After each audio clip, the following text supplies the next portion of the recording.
For the first time, we're hearing from a political firm that paid the man at the center of the District 9 investigation. The state says McRae Dowless ran an illegal absentee ballot scheme during the election. But tonight, the man responsible for paying Dowless denies knowing about any illegal activity. CBS 17's Michael Hyland joins us live from Raleigh. And Michael, part of what we're hearing now contradicts what we heard on Monday. Most of this afternoon, we heard from a man named Andy Yates, and he says throughout the campaign, he got assurances from McRae Dowless that he and his workers did everything legally. But those workers have said that's not true.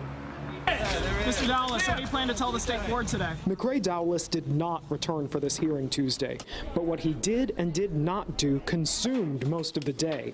We heard from Andy Yates. He runs the political consulting firm Red Dome, which paid Dowless for his work in the state's 9th congressional district. Dowless worked to get Republican Mark Harris elected over Democrat Dan McCready.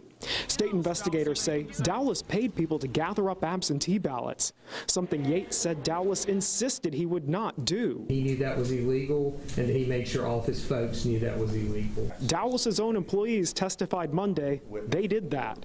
I would have told Dr. Harris to fire him immediately. If Dr. Harris hadn't fired him immediately, I would have resigned at that moment from the Harris campaign. Yates said he talked frequently to Dowless, but insists he knew of nothing illegal. I care deeply about the integrity of our democracy, and I'm not going to put up with that junk and that, frankly, crap, excuse my language. Earlier in the day, the Board of Elections heard from poll workers who said they saw the results of early voting before Election Day.